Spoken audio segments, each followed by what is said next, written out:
Comment vivre après une NDE, Near Death Experience, en français expérience de mort imminente? Est-ce que c'est vraiment un cadeau? Toute cette semaine, À Vue d'Esprit vous propose d'écouter le témoignage de personnes qui ont vécu une telle expérience.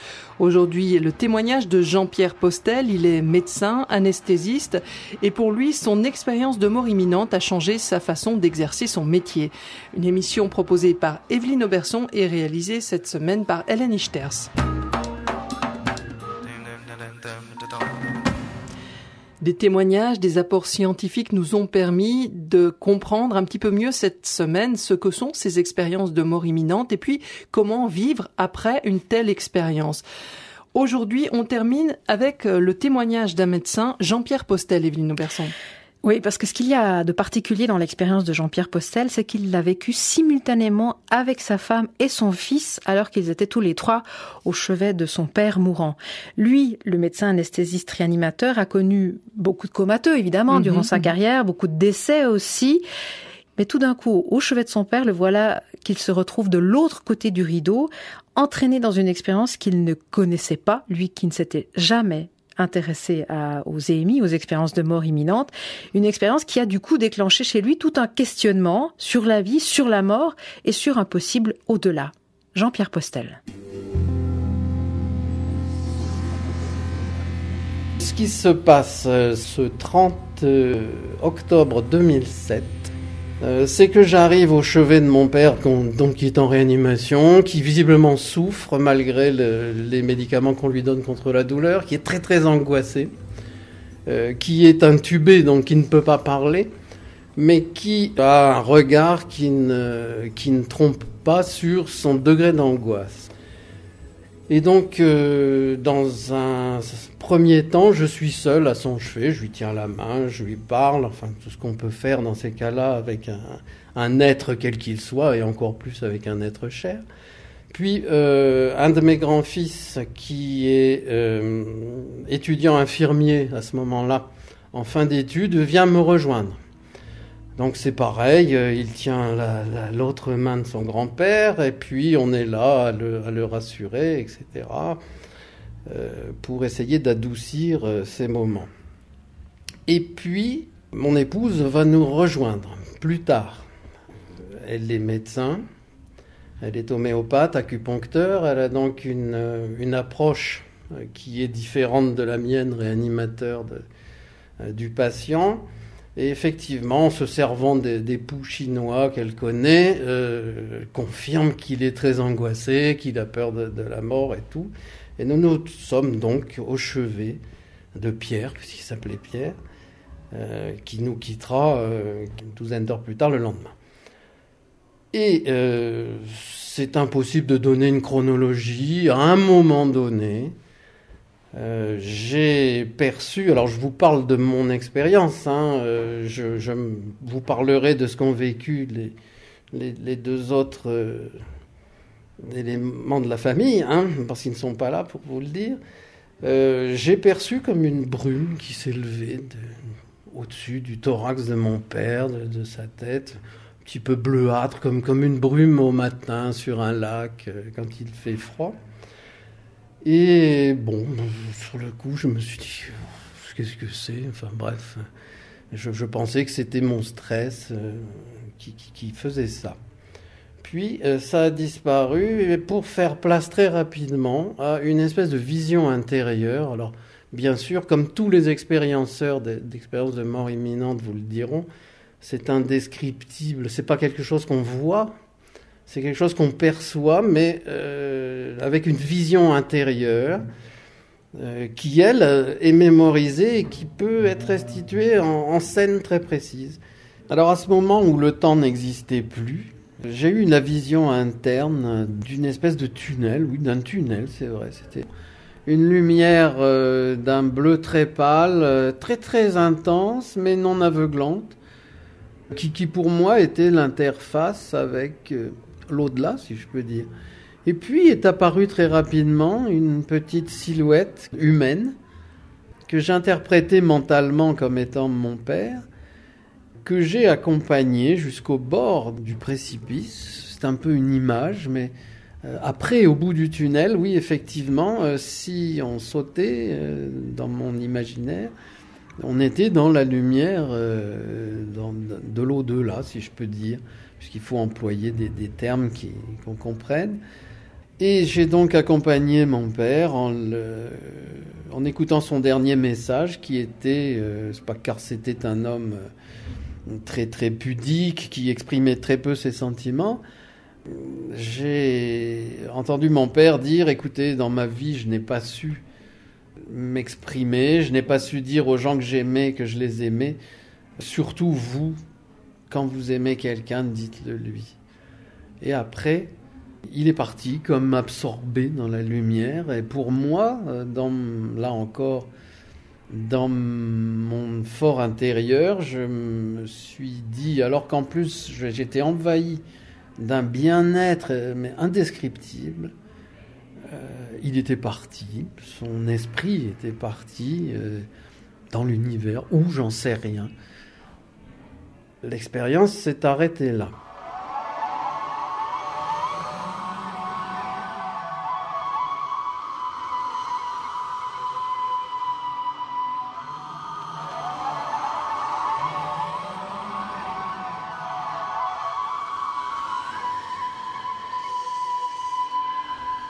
Il y avait comme une impression de plénitude absolue. Je n'étais pas triste, j'étais très bien. Je savais qu'il était parti, que son esprit au moins, puisqu'il était toujours vivant, comme en témoignaient l'électrocardiogramme, etc., qui était branché en permanence. J'avais l'impression que son esprit était parti et que tout ça, c'était le prétexte à une plénitude, un amour absolu. Et en bon scientifique, lorsque nous avons décidé de quitter, de rentrer à la maison, il se faisait très tard, c'était le soir, on ne s'est pas dit grand-chose, mon épouse et mon fils, sinon que on s'est posé la question, t'as vécu quelque chose de bizarre, d'extraordinaire? On s'est dit oui. Et donc on s'est dit, on est des scientifiques, on va l'écrire dans notre coin, quand on aura envie, quand on aura le temps, quand on aura finalement fait notre deuil, parce que à chaud comme ça on n'avait pas forcément envie de l'écrire. Et puis, quelques semaines après, nous avons écrit chacun dans notre coin nos 3 expériences. Quand on les a comparées, nous avions vécu à quelques détails près exactement la même chose. C'est-à-dire une expérience de mort imminente de type partagé, ou qu'on appelle EMI empathique, qui est décrite, mais qui est, à ma connaissance, la seule actuellement vécue à 3 soignants auprès d'un mourant en même temps. Il y a eu des observations qui ont été relatées par Raymond Moody notamment, de soignants à patients, mais uniques. Là, nous étions 3, ce qui m'a fait penser effectivement que je n'étais pas fou, parce que si j'avais vécu ça tout seul, je pense que je l'aurais mis sur le compte d'une expérience totalement subjective liée à un état émotionnel intense et extrême. Là, nous avions vécu chacun la même chose, sans possibilité de savoir, avant l'écriture, quel était le contenu de l'expérience de l'autre. Donc, il y a une réalité. Alors, c'est sûr que pour un scientifique de formation, c'est très très bouleversant. C'est-à-dire que on ne nous a pas appris à la faculté que les morts partaient dans un tunnel, allaient vers une lumière, etc. Ce sont des choses, des éléments qu'on rencontre dans certains dogmes religieux ou dans certains récits de religion, mais pas en médecine.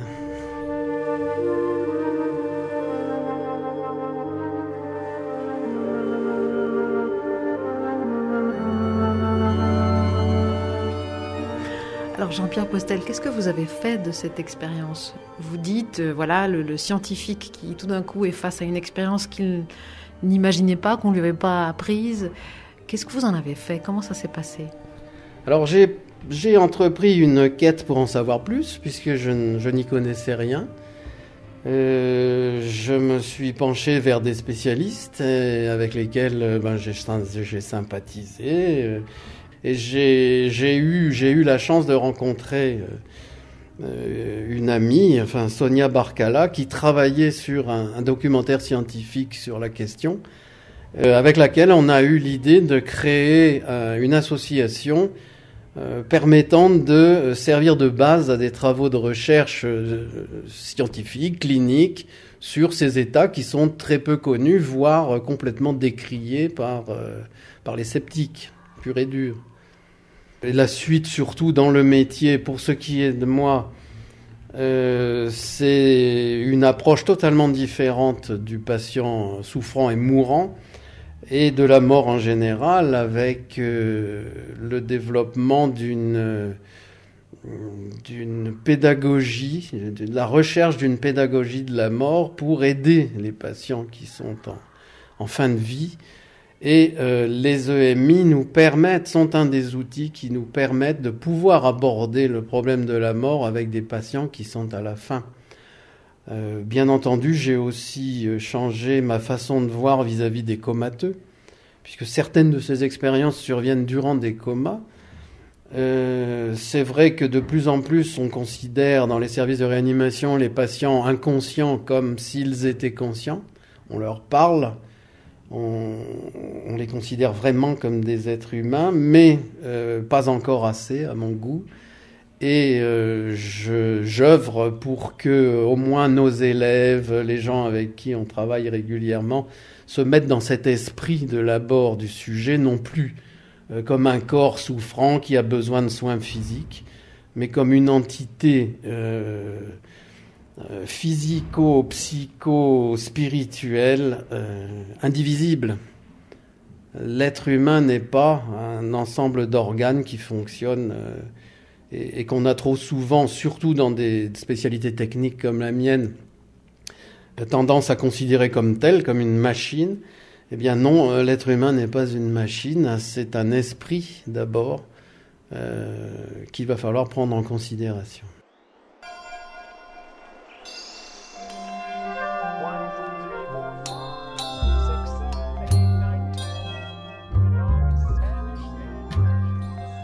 Jean-Pierre Postel, ça veut dire vraiment que c'est comme si vous aviez une nouvelle anthropologie dès le moment où vous avez fait cette expérience ?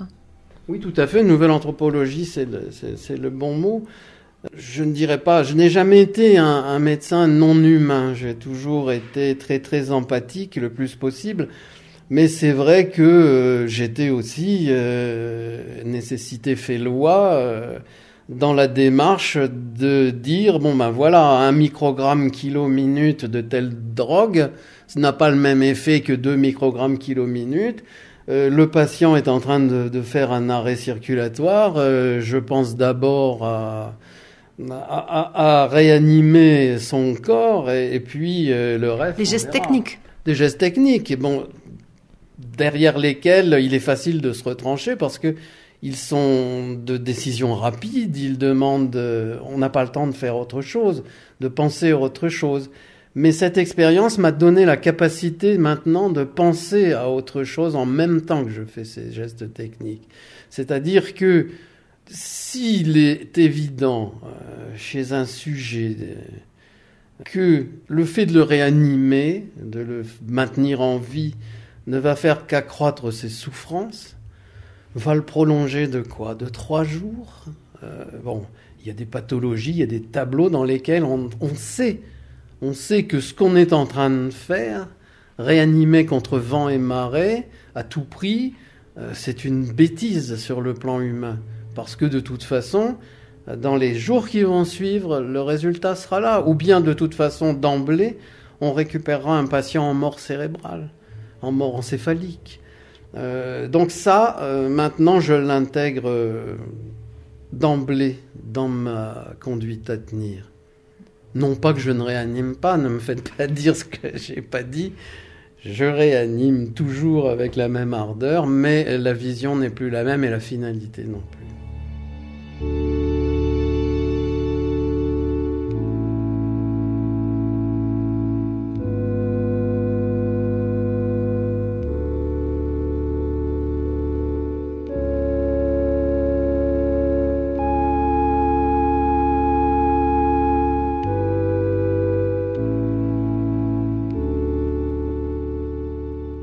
Jean-Pierre Postel, donc vous avez vécu une expérience de mort imminente qui va changer votre approche comme médecin vis-à-vis du patient. De manière générale, qu'est-ce qui va changer dans votre perception de votre vie, du monde ? Ce qui va se développer après cette expérience, c'est une recherche de... Finalement, oui, la mort, c'est une chose. Existe-t-il une survivance, une persistance, je préfère le mot persistance, de la conscience après l'arrêt du cœur et la mort cérébrale? Y a-t-il une finalité? Y a-t-il une après-vie? La conscience ne s'arrête pas à la mort du corps. Je pense qu'elle continue d'exister.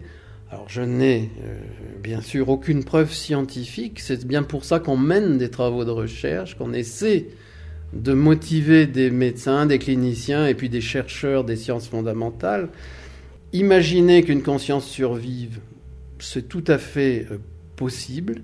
Bien entendu, ça va nous amener à des questionnements toujours plus importants, plus difficiles à résoudre. S'il est vrai qu'il existe un champ de conscience de l'ordre de l'univers, que représente la conscience? Alors là, appelons l'âme si on est philosophe, appelons-la esprit, je préfère si on est neuroscientifique. Que fait, quel est le rôle, quel est le sens de cet esprit individuel par rapport à une conscience collective, si je peux dire. Ce type d'expérience, quand on a la chance d'en vivre une, elle ouvre des portes, elle ouvre des regards vers la nécessité d'aller plus loin. Une EMI, quelque part, c'est un cadeau.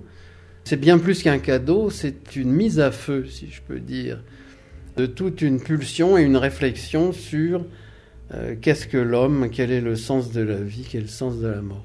Dans votre vie de tous les jours, qu'est-ce que ça a changé ? Je veux dire par là, est-ce que vous avez envisagé votre vie autrement ? Alors la vie change forcément après une telle expérience. Tous les expérienceurs vous le diront, ils changent. Alors bien sûr, le fait d'avoir imaginé, d'avoir côtoyé l'absolu, d'avoir rencontré l'amour inconditionnel, parfait dans cette expérience, généralement retentir sur la capacité qu'aura l'individu, pour lequel c'est une initiation finalement, à aimer plus les autres. Il n'est pas rare que des expérienceurs se tournent, qui étaient peut-être avant des égoïstes finis, se tournent vers des activités dans l'humanitaire, par exemple. Certains développent des capacités même artistiques qu'ils n'avaient pas soupçonnées avant. Ce sont des choses qui étaient peut-être latentes, mais qui sont mises en valeur. Je crois que c'est un moteur extraordinaire dans le sens du développement personnel et de l'accroissement de la spiritualité en général.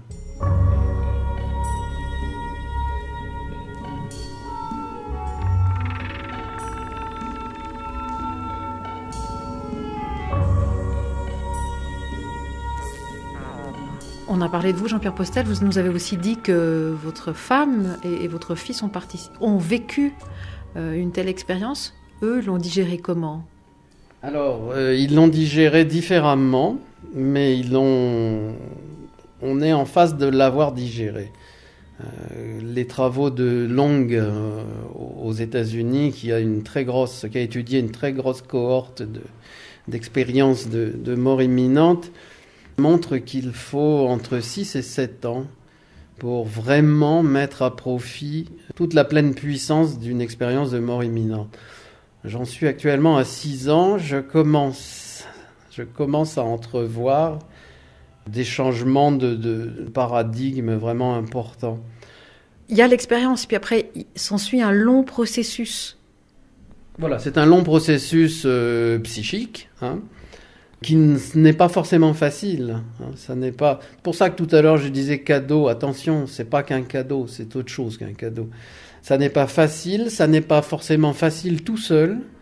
Et ça, j'insiste là-dessus. Je pense que et c'est le travail, par exemple, de Sylvie Détiolas de prendre ces expériences, quelles qu'elles soient, en main.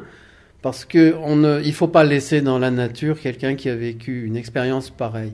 Qu'est-ce qui va se passer pour la majorité ? La majorité vont se renfermer sur eux-mêmes. Surtout à l'époque où on n'en parlait pas du tout. J'ai suivi une patiente qui est devenue une amie, qui depuis 31 ans avait tenu son secret qu'elle avait essayé de livrer à sa famille et qu'il l'avait rejeté pour folle, livré à son mari qui l'avait traité aussi de déséquilibré et interdit d'en parler en disant ça suffit, tes délires, on en a marre. Et finalement, 31 ans après, par ce qu'elle a su que j'avais ouvert une consultation dans mon hôpital d'affectation de l'époque, qui était la première consultation publique en France sur ces expériences, eh bien, est venue, sous le secret médical, me raconter son aventure. Et on a pu mettre une étiquette en disant mais oui, vous n'êtes pas folle. Il y avait tous les éléments d'une expérience de mort imminente, très, très intéressante en plus.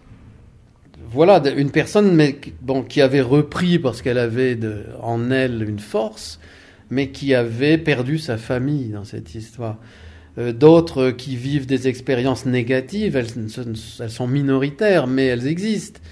Il suffit d'aller voir sur Internet, il y en a une superbe qui est l'expérience infernale d'un bandit, si je peux dire, pour donner un nom, et qui en est revenu, qui après a pu finalement en tirer les leçons, mais qui en est revenu complètement traumatisé. Mais pour tous ceux qui s'en sortent, même pour tous ceux qui s'en sortent bien, si je peux dire, parce qu'ils ont vécu une expérience positive, extraordinaire, tournée vers l'amour, eh bien même pour ces gens-là, il va falloir les aider à se reconstruire. On ne vit pas une EMI sans en avoir des conséquences, généralement positives, mais parfois c'est beaucoup de souffrance avant d'arriver à finalement être bien dans sa spiritualité.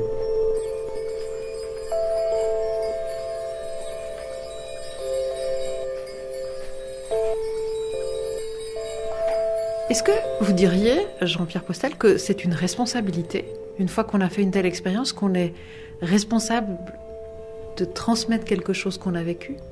Oui, tout à fait. Et c'est en ce sens aussi que le cadeau se complète d'une responsabilité. Responsabilité, on l'a vis-à-vis de, tout simplement, qu'est-ce que je fais de mon expérience ?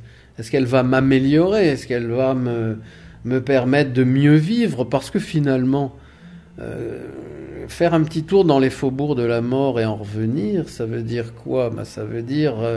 regarde, la vie, elle est très belle. Mais peut-être faut-il la voir différemment. Et c'est une responsabilité. C'est aussi une responsabilité vis-à-vis des autres, de tous ceux qui ont vécu des expériences identiques et qui aimeraient bien en parler à quelqu'un qui l'a vécu aussi. C'est une responsabilité énorme et c'est en ce sens que je le vis. Le danger, ce serait de créer des clubs de hémistes, où là, vous allez avoir une espèce de population qui pourrait se dire spirituellement élitiste, qui sait très bien que les religions, c'est que des systèmes, et que finalement, l'absolu, le un, l'indicible, appelez-le comme vous voulez, certains vous diront Dieu... Je pense qu'il y a un principe dans l'univers qu'effectivement des religions vont nommer Dieu. Mais il ne faut pas tomber dans une espèce de rejet et d'enfermement avec des gens qui ont vécu la même chose. Ce qui voudrait dire que ça devient une secte. Et il faut énormément se méfier de la récupération sectaire de ces phénomènes.